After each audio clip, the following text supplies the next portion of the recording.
Ladies and gentlemen, it is my high honor to introduce Dr. Mark Zuckerberg.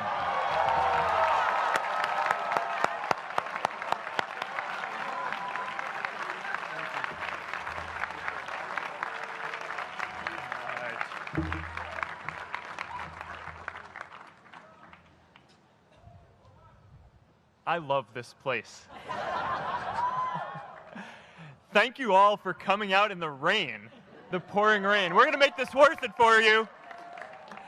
President Faust, Board of Overseers, faculty, friends, alumni, proud parents, members of the ad board, and graduates of the greatest university in the world.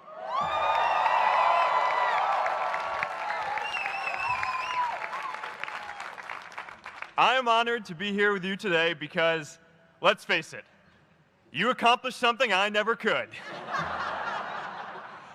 If I get through this speech today, it'll be the first time I actually finish something here at Harvard. Class of 2017, congratulations.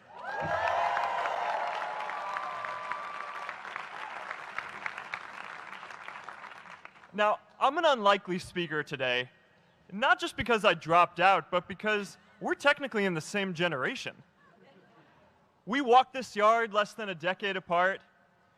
We studied the same ideas and slept through the same Act 10 lectures. We may have taken different roads to get here, especially if you came all the way from the quad.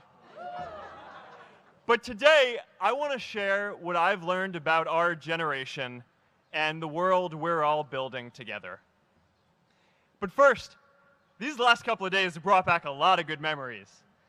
How many of you remember exactly where you were and what you were doing when you got that email telling you got into Harvard?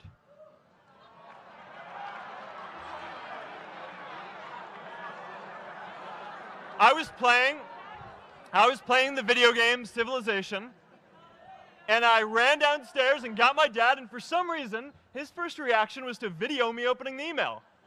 That could have been a really, really sad video.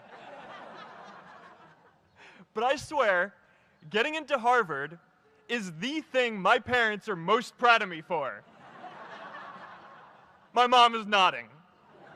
You all know what I'm talking about. Look, guys, it's tough to beat this. You'll see when you get out there. How many of you remember your first lecture here at Harvard? Mine was Computer Science 121 with the incredible Harry Lewis. Harry. I was running late for class, so I threw on a t-shirt, and I didn't realize until afterwards that I put it on inside out and backwards, and my tag was sticking out the front. I couldn't figure out why no one in class would talk to me. Except for this one guy, KX Jin. He just went with it. We started doing our problem sets together, and now he runs a big part of Facebook. And that, class of 2017, is why you should be nice to people.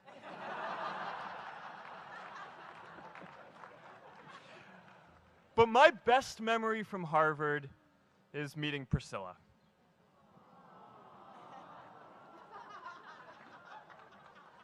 I had just launched this prank website, Face Mash. And the ad board wanted to see me. Everyone thought I was going to get kicked out. My parents drove up here to help me pack my stuff. My friends threw me a going-away party. Who does that?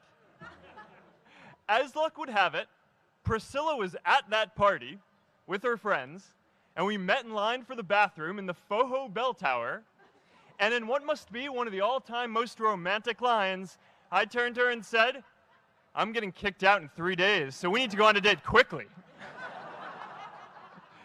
Actually, any of you graduating today can use that line.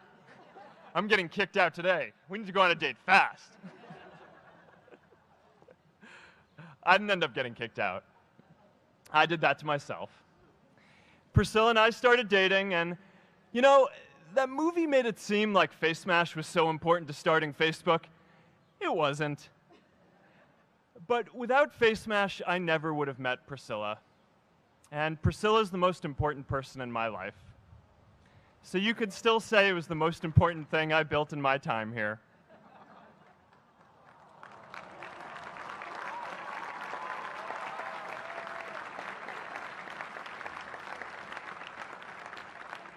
We have all started lifelong friendships here, and some of us even families. That's why I'm so grateful to this place. Thanks, Harvard.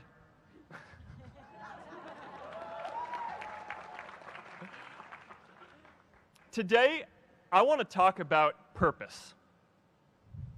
But I'm not here to give you the standard commencement about finding your purpose. We're millennials. We try to do that instinctively. Instead, I'm here to tell you that finding your purpose isn't enough. The challenge for our generation is to create a world where everyone has a sense of purpose. One of my favorite stories is when JFK went to go visit the NASA Space Center, and he saw a janitor holding a broom, and he asked him what he was doing, and the janitor replied, "Mr. President, I'm helping put a man on the moon." Purpose is that feeling that you are a part of something bigger than yourself, that you are needed, and that you have something better ahead to work for. Purpose is what creates true happiness. And you are graduating at a time when this is especially important. When our parents graduated, that sense of purpose reliably came from your job, your church, your community. But today, technology and automation are eliminating many jobs. Membership in a lot of communities has been declining, and a lot of people are feeling disconnected and depressed and are trying to fill a void in their lives. As I've traveled around, I've sat with children in juvenile detention and opioid addicts who've told me that maybe their lives would have turned out differently if they just had something to do, an after-school program or somewhere to go. I've met factory workers who know their old jobs aren't coming back and are just trying to find their path ahead. For our society to keep moving forward, we have a generational challenge to not only create new jobs, but create a renewed sense of purpose. I remember that night I launched Facebook from that little dorm in Kirkland House. I went to Noakes with my friend KX, and I remember telling him clearly that I was excited to help connect the Harvard community, but one day someone would connect the whole world. The thing is, it never even occurred to me that that someone might be us. We were just college kids. We didn't know anything about that. There were all these great big technology companies with all these resources, and I just assumed one of them would do it. But this idea was so clear to us that all people want to connect. So we just kept working on it, day after day after day. And I know that a lot of you are going to have your own stories just like this. A change in the world that seems so clear that you are sure someone else is going to do it. But they're not. You will. But it's not enough to have that purpose yourself. You also have to create a sense of purpose for others. And I found that out the hard way. You see, my hope was never to build a company. I wanted to have an impact. And as all these people started joining us, I just assumed that that's what they wanted to do too. So I never took the time to explain what it was that I hoped we'd build. A couple years in, some big companies wanted to buy us. I didn't want to sell. I wanted to see if we could connect more people. And we were building the first version of Newsfeed at the time, and I thought, if we could just launch this, it could change how we all learn about the world. Nearly everyone else wanted to sell. Without a sense of higher purpose, this was their startup dream come true, and it tore our company apart. After one particularly tense argument, one of my close advisors told me if I didn't agree to sell the company right now, I would regret that decision for the rest of my life. Relationships were so frayed that within a year or so, every single person on our management team was gone. That was my hardest time leading Facebook. I believed in what we were doing, but I felt alone. And worse, it was my fault. I wondered if I was just wrong, an imposter, a 22-year-old kid who had no idea how things actually worked. Now, years later, I understand that is how things work when there's no sense of higher purpose. So it's up to all of us to create it so we can all keep moving forward together. And today, I want to talk about 3 ways that we can create a world where everyone has a sense of purpose. By taking on big, meaningful projects together. By redefining equality so everyone has the freedom to pursue their purpose. And by building community all across the world. So first, let's take on big, meaningful projects. Our generation is going to have to deal with tens of millions of jobs replaced by automation like self-driving cars and trucks. But we have the potential to do so much more than that. Every generation has its defining works. More than 300,000 people worked to put that man on the moon, including that janitor. Millions of volunteers immunized children around the world against polio, and millions of more people built the Hoover Dam and other great projects. And now it's our generation's turn to do great things. Now I know, maybe you're thinking, I don't know how to build a dam. I don't know how to get 1 million people involved in anything. Well, let me tell you a secret. No one does when they begin. Ideas don't come out fully formed. They only become clear as you work on them. You just have to get started.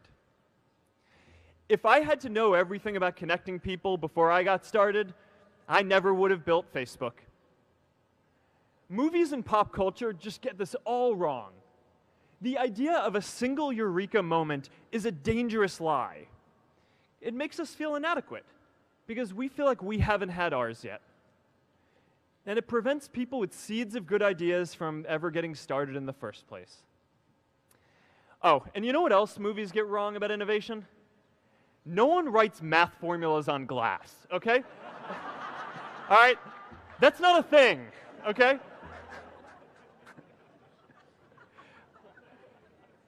It's really good to be idealistic, but be prepared to be misunderstood. Anyone working on a big vision is going to get called crazy, even if you end up right. Anyone taking on a complex problem is going to get blamed for not fully understanding it, even though it's impossible to know everything up front.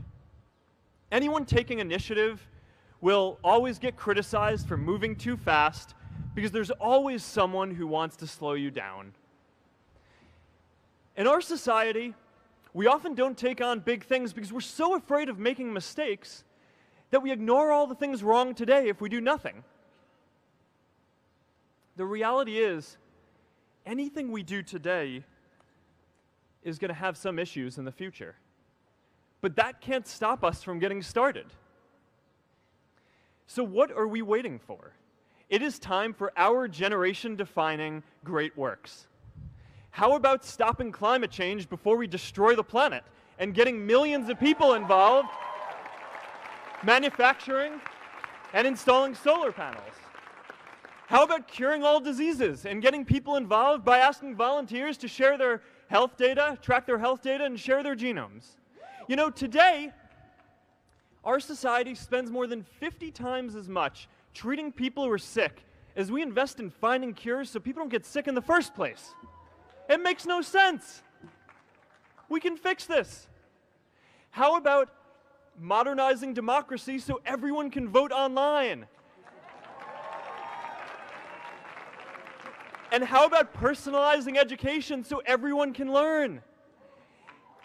These achievements are all within our reach. Let's do them all in a way that gives everyone in our society a role. Let's do big things, not just to create progress, but to create purpose.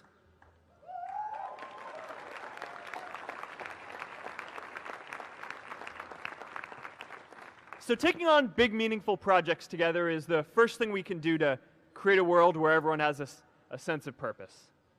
The second is redefining our idea of equality so everyone has the freedom to pursue their purpose. Now, many of our parents had stable jobs throughout their careers, but in our generation, we're all a little entrepreneurial, whether we're starting our own projects or finding our role in another one. And, that's great, because our culture of entrepreneurship is how we create so much progress. An entrepreneurial culture thrives when it is easy to try lots of new ideas. Facebook wasn't the first thing I built. I also built chat systems and games, study tools and music players, and I'm not alone. J.K. Rowling got rejected 12 times before she finally wrote and published Harry Potter. Even Beyoncé had to make hundreds of songs to get Halo. The greatest successes come from having the freedom to fail. Now, today, we have a level of wealth inequality that hurts everyone. When you don't have the freedom to take your idea and turn it into a historic enterprise, we all lose.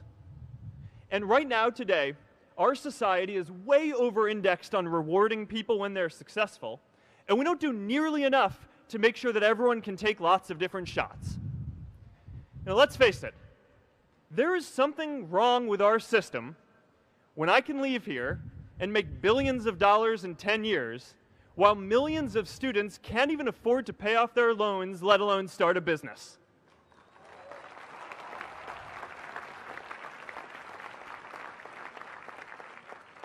Look, I know a lot of entrepreneurs, and I don't know a single person who gave up on starting a business because they were worried they might not make enough money. But I know too many people who haven't had the chance to pursue their dreams because they didn't have a cushion to fall back on if they failed.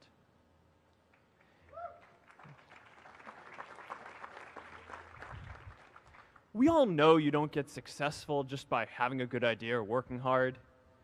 You get successful by being lucky too.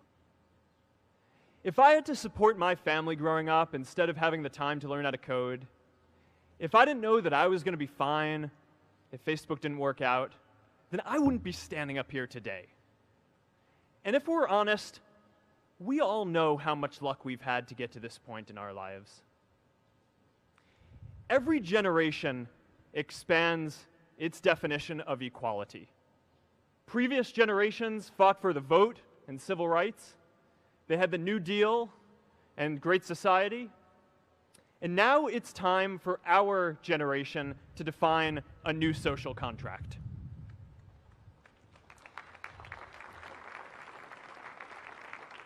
We should have a society that measures progress not just by economic metrics like GDP, but by how many of us have a role we find meaningful.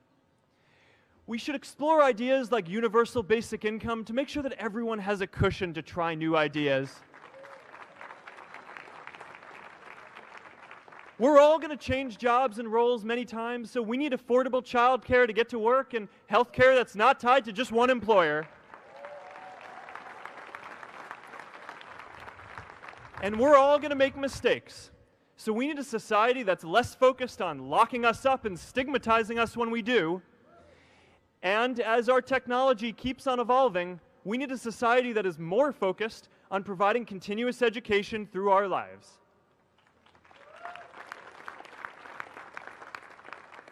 And yes, giving everyone the freedom to pursue purpose isn't going to be free. People like me should pay for it. And a lot of you are going to do really well, and you should too.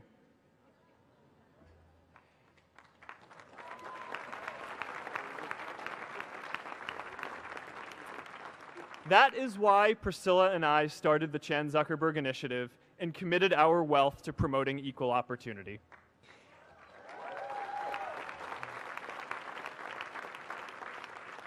These are the values of our whole generation. It was never a question of if we were going to do this. The only question was when. Millennials are already one of the most charitable generations in history. In just 1 year, more than 3 in 4 US millennials donated to charity, and more than 7 in 10 raised money for another one. But it's not just about giving money. You can also give time.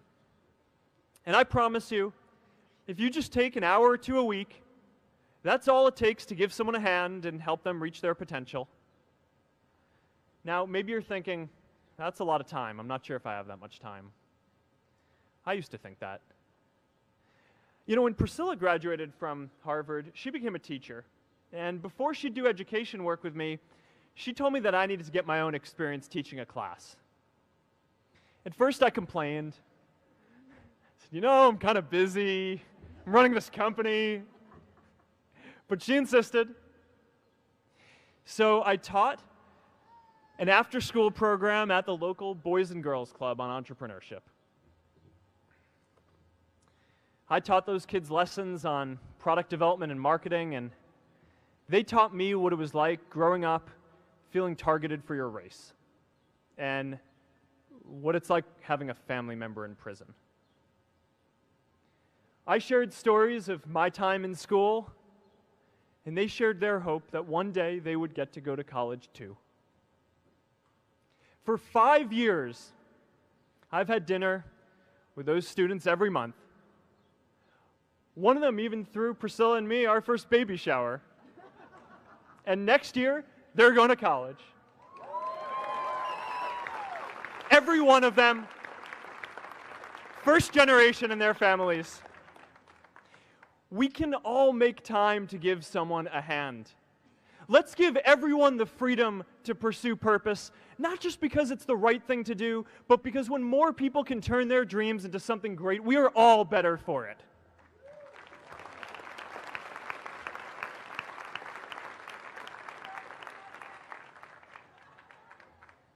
Purpose doesn't only come from work. The third way we can create a sense of purpose for everyone is by building community. And in our generation, when we say purpose for everyone, we mean everyone in the world. Now, quick show of hands. How many of you here are from another country? All right, now keep your hands up. How many of you are friends with one of these folks? Now we're talking. See, we have grown up connected. In a recent survey of millennials around the world, asking what most defines our identity, the most popular answer wasn't nationality, ethnicity, or religion. It was citizen of the world. That's a big deal. Every generation expands the circle of people we consider one of us. And in our generation, that now includes the whole world. We understand that the great arc of human history bends towards people coming together in ever greater numbers, from tribes to cities to nations, to achieve things that we could not on our own. We get that our greatest opportunities are now global. We can be the generation that ends poverty, that ends disease. And we get that our greatest challenges need global responses too. No country can fight climate change alone or prevent pandemics. Progress now requires coming together, not just as cities or nations, but also as a global community. But we live in an unstable time. There are people left behind by globalization across the whole world. And it's tough to care about people in other places when we don't first feel good about our lives here at home. There's pressure to turn inwards. This is the struggle of our time. The forces of freedom, openness, and global community against the forces of authoritarianism, isolationism, and nationalism. Forces for the flow of knowledge, trade, and immigration against those who would slow them down. This is not a battle of nations. It is a battle of ideas. There are people in every country for more global connection, and there are good people against it. And this isn't going to be decided at the UN either. It's going to happen at the local level when enough of us feel a sense of purpose and stability in our own lives that we can start to open up and care about everyone else too. And the best way to do that is to start building local communities right now.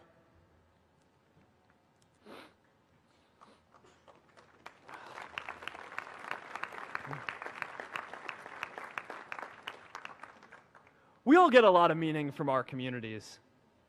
Who here's from Elliott House? How about Lowell? I know you guys found community because you literally live right on top of each other. And Mather? I'll just leave that there. Whether our communities are houses or sports teams, churches or a cappella groups, they give us that sense that we are a part of something bigger, that we are not alone. They give us the strength to expand our horizons. And that's why it's so striking that over the past few decades, membership in all kinds of communities has declined by as much as 1/4.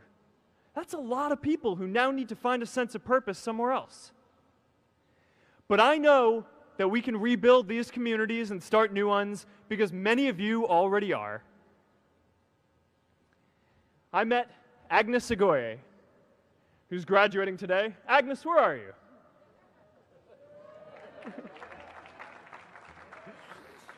Agnes spent her childhood navigating conflict zones with human trafficking in Uganda, and now she's trained thousands of law enforcement officials to keep communities safe.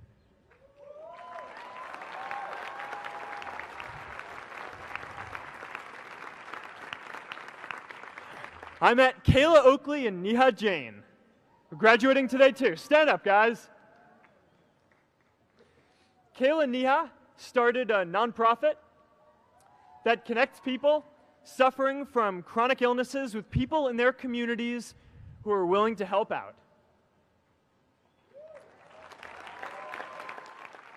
And this is my story too. A student in a dorm, connecting one community at a time and keeping at it until one day we can connect the whole world. Change starts local. Even global change starts small with people like us. In our generation, the struggle of whether we connect more, whether we achieve our greatest opportunities, comes down to this: your ability to build communities and create a world where every single person has a sense of purpose.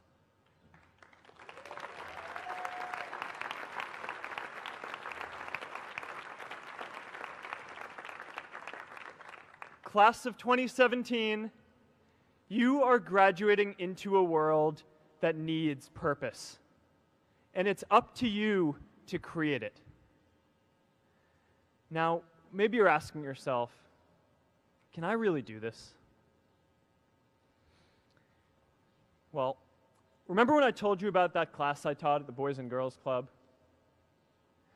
One day after class, I was talking to my students about going to college, and one of my top students raised his hand and said that he wasn't sure he could go to college because he's undocumented. He wasn't sure if they'd take him. Last year, I took him out to breakfast for his birthday, and I wanted to get him a gift, so I asked him what he wanted, and he just started talking about struggles that he saw other students in his class facing, and finally he said, I'd really just like a book on social justice. I was blown away.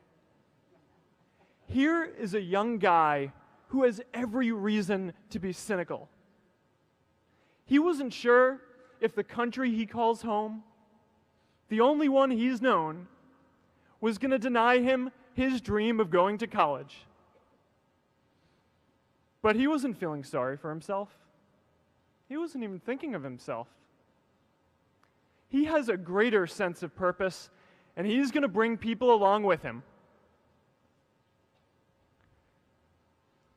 It says something about our situation today that I can't even say his name because I don't want to put him at risk. But if a high school senior who doesn't know what the future holds for him can do his part to move the world forward, then we owe it to the world to do our part too.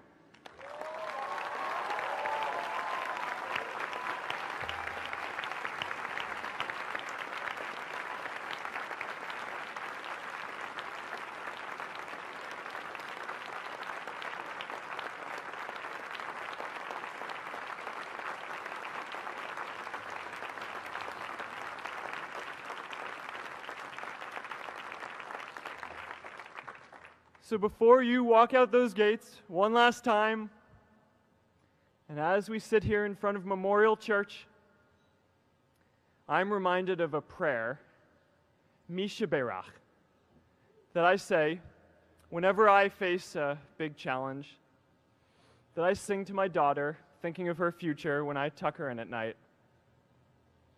And it goes, "May the source of strength, who's blessed the ones before us, help us find the courage to make our lives a blessing." I hope you find the courage to make your life a blessing. Congratulations, class of 2017. Good luck out there.